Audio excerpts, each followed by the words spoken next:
Tonight on Connecticut's news station, a social media post raising outrage in Cheshire. The unknown author of the post accusing some students of causing trouble and calling them thugs. Details coming up. We get to push pause on the rain for a while tomorrow, but we have one more round to come through before the weekend. Your full forecast coming up. And police think they found a break in a decades-old cold case in one local town, but they need your help. We'll hear what clues they've uncovered into who killed Renee Freer. Now at 10, this is Fox 61, Connecticut's news station. We begin tonight's broadcast with breaking news from Colchester, where there's a massive state police presence at this hour. Thanks for joining us for the Fox 61 News at 10. I'm Brent Harden. And I'm Sarah Sanchez. State police are not saying much, but what we do know is there's some kind of disturbance being investigated right now. This is happening in the area of Norwich Avenue, which is Route 616. You're taking a live look right now at the scene tonight. It is still very active with cop cars and state police vehicles as well. Police have closed the area off, so we can't get close to that scene, but the DOT is reporting the road is shut down between Harbor and Sullivan Road. And this is being called a fluid, ongoing investigation. We will continue to follow any new developments from state police and bring them to you as soon as possible.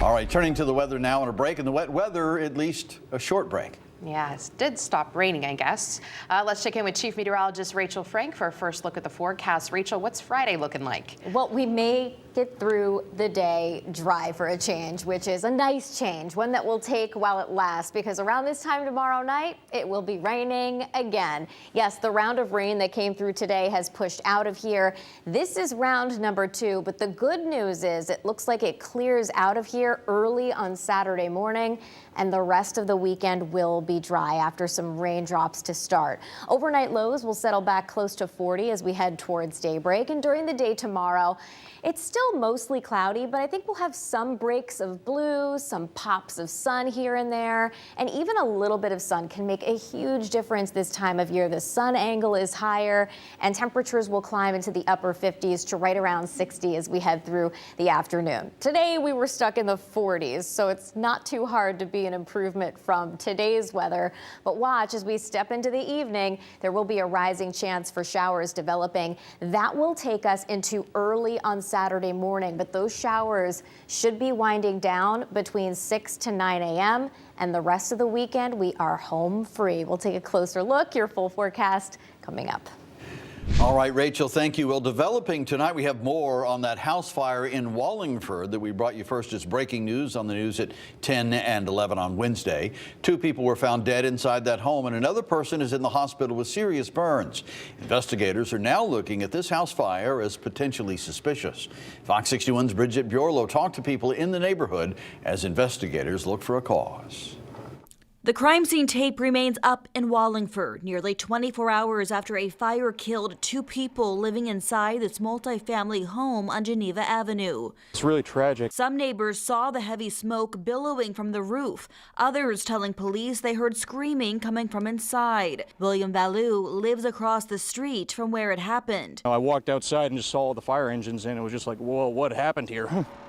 When firefighters arrived at around 6 Wednesday night, they found a man outside with severe burns. He was flown by Lifestar helicopter to a burn center. We had a large gamut, a huge community support of responders came here to help us out tonight. Crews fighting through high heat and low visibility to search for other victims. They found 2 more people, one pronounced dead at the scene. The other died shortly later at the hospital. Neighbors say this is a multi-family home with 3 apartment units inside, with fire crews telling us those who died lived on the 2nd floor. Valou didn't know them well, but tells us this. They seemed very nice, you know, kind of kept to themselves, but from as far as I could tell, they were pretty nice. And while the fire marshal tries to pinpoint what caused the flames, criminal investigators are also working the case, with the Wallingford police chief writing in a statement Thursday that early indications suggest the fire is, quote, criminal in nature. You never know about your neighborhood when you're moving someplace.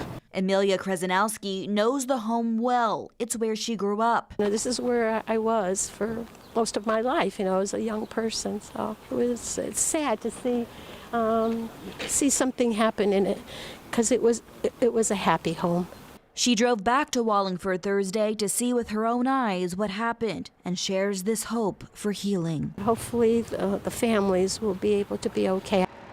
In Wallingford, Bridget Bjorlo, Fox 61, Connecticut's news station.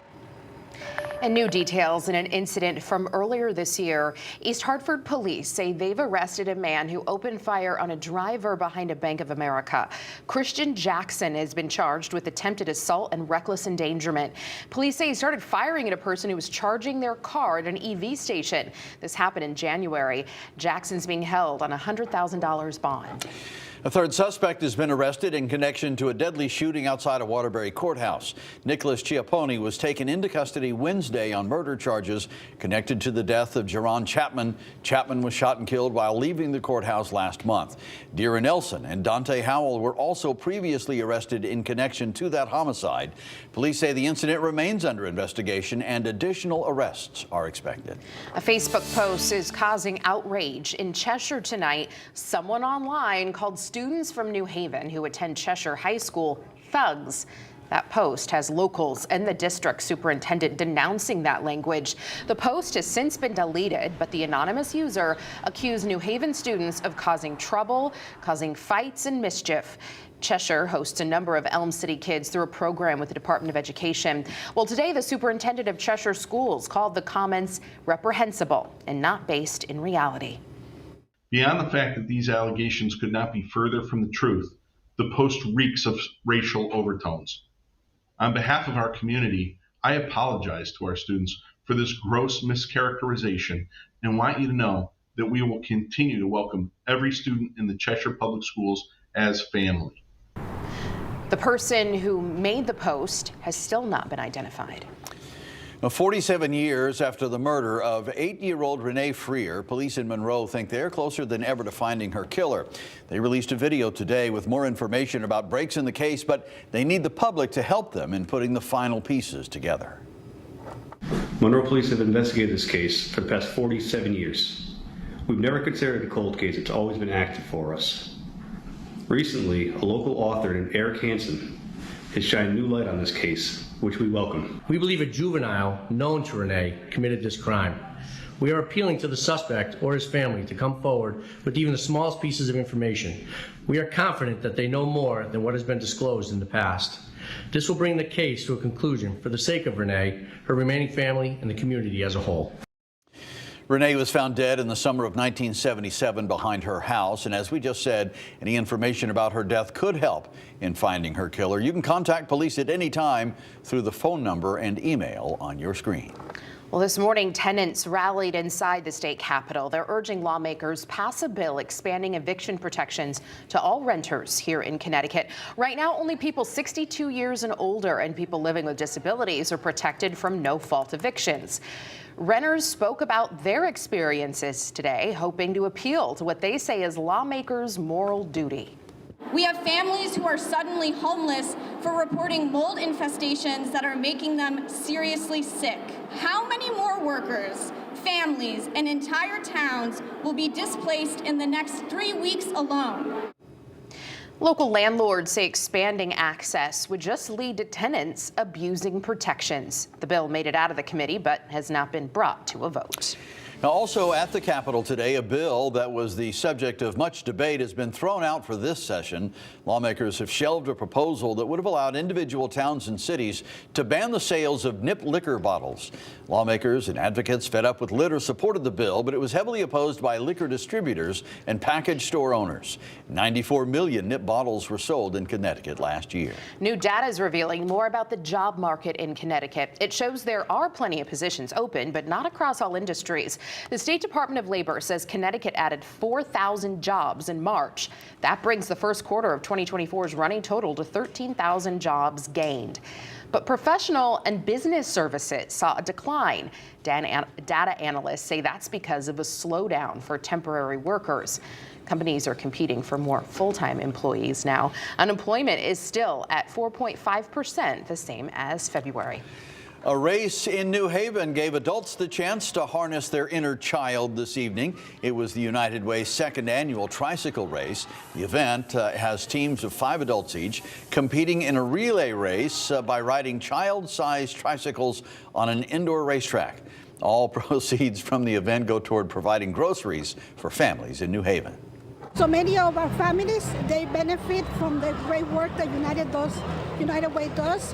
So we always, finding ways to support them in what they do because they give to the community so much that we just want to be there for them. United Way is really focused on improving lives in our community, and we know one of the best ways to do that is to get people together, because we know together we can do so much more than we could do on our own. If you can have fun and raise money at the same time, that's a win-win. Last year, United Way raised over $10,000. The goal this night was $15,000. We are still waiting on a final number, but organizers we talked to tonight think they may have raised more.